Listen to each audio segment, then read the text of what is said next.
Hello, Classic Crew, and welcome to today's video where we're going to be talking about 8 things you should do in 2021. So I was thinking about videos that I wanted to make as we are closing out 2020. This has been a year, as we all know. And of course, a lot of terrible things happened this year. I don't need to go into them. You guys lived it. You were here with me, so you know. But I also know that there were a lot of things that I was thinking about that I could improve on for next year for myself. Because every year, right, as the year wraps up, we all start to think, okay, how can I change? How can I be better? It's a fresh start. It's a clean slate. How do I take advantage of that? And how do I kind of use that feeling to make this whole transition between years work to my advantage? So I was thinking about ways that I could improve, because I know that there are a ton of ways that I could be a better person, that I could do better, and that I could just fulfill my potential, as well as just grow and be the best version of myself. That's something that I always want to work on. It's something my husband and I constantly talk about, and it's something that we really try and inspire in one another. And so I wanted to talk about with you guys 8 things I want to incorporate into my life in 2021, 8 things that I think I should be doing in 2021, and maybe you guys can take some inspiration from that. So I'm excited to share these 8 things that you should do in 2021, so let's get into it. The first thing that you should incorporate into your life in 2021, and I should incorporate into my life in 2021, is to give charity. Now, my husband and I do give charity, but going into 2021, we've actually discussed it, and we're going to start tithing. So tithing means that you give 10% of your income to charity, and it's something that is in the Torah. So it's something that we have not yet done, we have not yet been able to do, but this year we really feel like we can and we should. And it's really important to us that we do start giving back to the people out there who are in dire straits or who are in worse positions than we are. Thank God, thank God. We are so blessed, we are so lucky, we are so grateful that we can afford to tithe and give back to different organizations and things that matter to us. So I'm really excited about this, and I think it's something that all of us should be doing, right? All of us should be giving charity to the organizations that we care about. They all need it, or to certain people in our lives, or to just certain groups. It's something that makes you better. Charity isn't always about the other person and what they need. Of course, that's incredibly important, but it makes you a better person too, because it reminds you that your money really isn't yours. It was given to you by God. And because of that, it really becomes important for us to share it and view our money as something that doesn't define us. So I think this is something that's really important and is a really good way to start off the year. Just thinking, okay, how am I going to give back? How am I going to give charity? And for those of you who can't yet afford to actually give monetary charity, there's also other ways you can give back to important causes or to just certain people. Volunteering, helping, these kinds of things are super important, and I think that more of us should be doing it. So in 2021, that's definitely something that I have got on my list of things I want to do to be a better person, and you should too. The second thing I wanted to talk about is being kinder to the people in your life that you know that you can kind of take out your stresses and vent to a little bit. Because I think one of the things that is very common is that when you have someone in your life that you love and who you know loves you, you'll actually be less kind to that person or to those people than you would to just a stranger. Because here's the thing, the person who loves you is going to forgive you no matter what. But a stranger, if you're rude to them, they're not going to give you the benefit of the doubt, and they don't have to see you the next day. Whereas somebody that you love, you can be a little bit harsher to and not as careful about how you treat them. And I think that that can be something that happens when you get really comfortable with someone. And I know that for me, I'd really like to be the kindest version of myself to everyone I know, not just to the people who I've just made acquaintances with, but to everyone in my life and to the people who I really love. I want to be the best version of myself, even with the people who I don't have to be the best version of myself around. And I think this is a really good thing to incorporate in 2021 for all of us, which is that you shouldn't allow yourself to be the worst version of yourself with the people who will forgive you just because that you can. Just because you can be a worse version of yourself, just because you can be a little less kind to someone, doesn't mean that you should be less kind to someone. And honestly, that encourages us to find those things in your life that are triggers for you to be less kind and less good to the people around you, and then to deal with that. It really encourages you as a person, and encourages me as a person, of course, to find out what are the things in my life that are making me less nice and less kind to people, that make me want to lash out, and figure out why I'm behaving that way so that it doesn't happen again. And that really is something that is worth exploring, is figuring out how to be a better person by figuring out what those things are that really make you upset, whether that be stress or specific triggers, whatever it is, figuring out how to actually learn how to deal with those emotions in a healthy way. So that is definitely something I think we should all work on in 2021. The third thing that you should do in 2021 is turn to God in moments of doubt.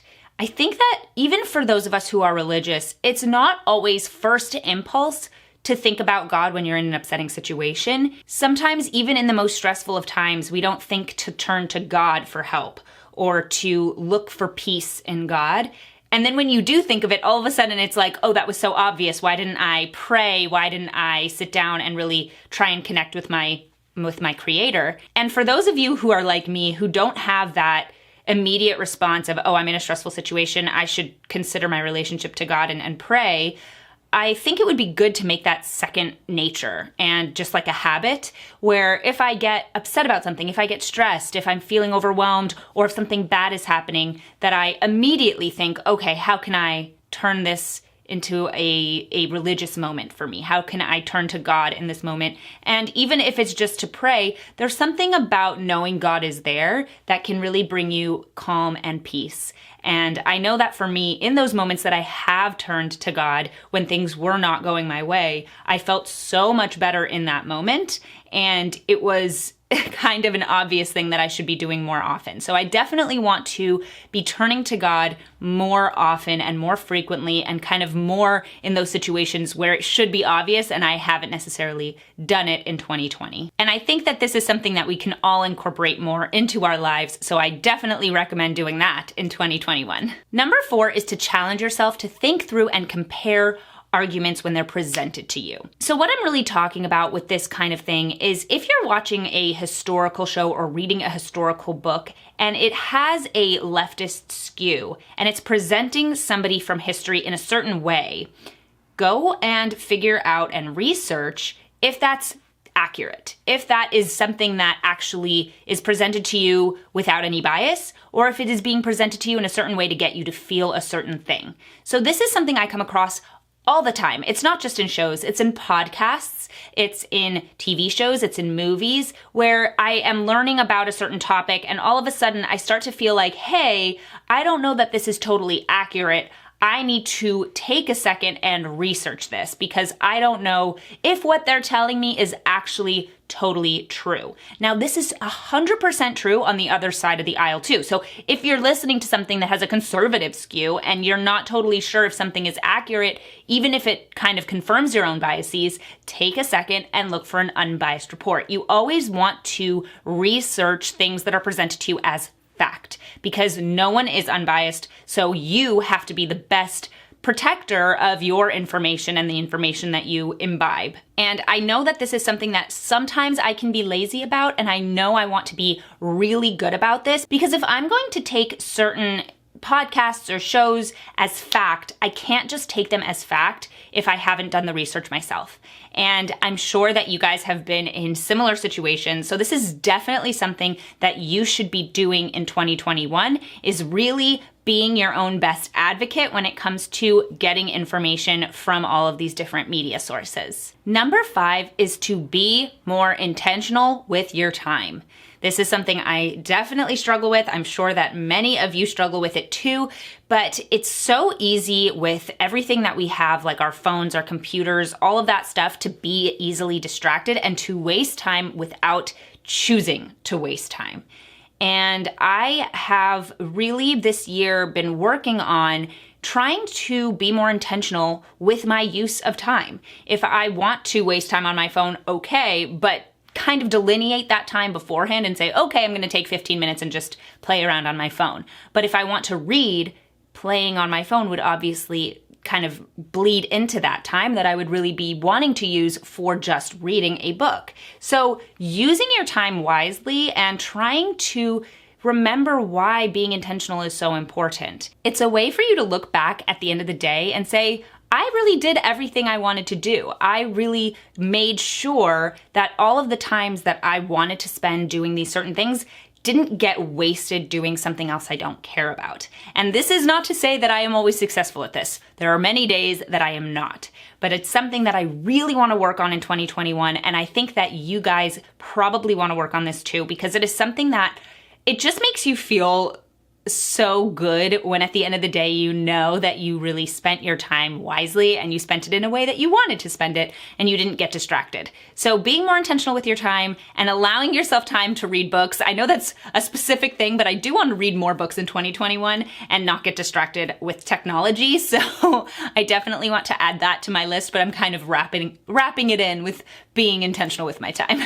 Number 6 is to take care of your clothes so that you can actually wear them. So this is kind of a specific thing. I don't know that it necessarily makes you a better person, but it's something that I would like to do more of in 2021. And I think it's probably something that you guys can incorporate into your lives too. And that's if you have certain pieces in your wardrobe that need to be ironed or something, iron them as soon as they get out of the laundry, or at least kind of leave them out of your closet and don't hang them up right away so that you can wear them because you've ironed them already. Because if they're hanging in your closet and they're not ironed, you're not gonna grab those. You have to take care of your clothing. Now, that's not the only thing that I have to do, right? That's not the only thing that we should do is ironing, but laundering your clothes in the right way, taking care of your clothes in the right way so that you can actually get good wear out of them and good use out of them. It ends up being more respectful to the pieces that you own and to the money that you've spent to actually take care of your clothing. And that doesn't mean that if it's something that you really won't ever wear, you have to take care of it.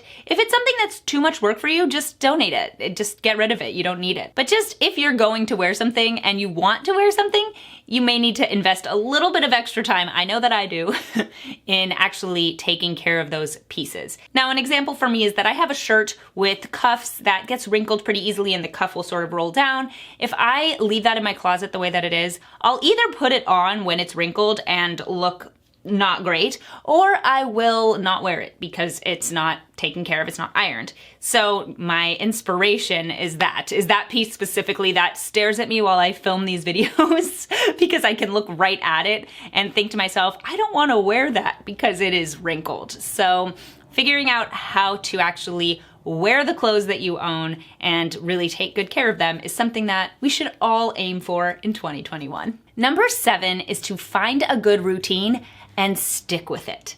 This past year has been the year of routines that I didn't necessarily stick with. I mean, to be fair, life is sort of like that. You find something you like and then all of a sudden it's not so interesting to you anymore, etc., etc. But 2020 was a year of us all being at home, so I was constantly trying new routines to see what would kind of inspire me each day. And there was a stretch of time early on in quarantine where I was doing the same routine every morning and it was great.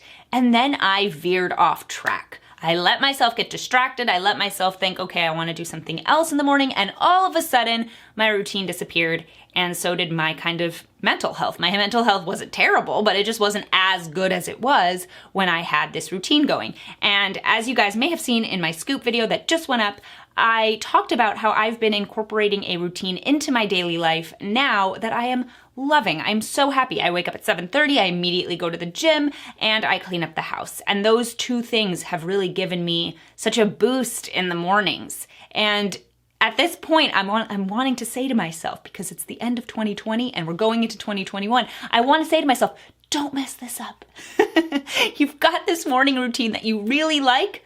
Just stick with it. And so that is something that I would encourage for you, as I'm encouraging in myself, is to find a good routine and really stick with it. The last thing I think you should do in 2021 is be grateful. And that is something that I am feeling today, is that I am so grateful that my husband and I had a good year in a year that was really hard for so many people. 2020 was not easy. It was not easy for anybody, but my husband and I really were blessed in that it was okay for us. We were okay, and we came out the other side being fine.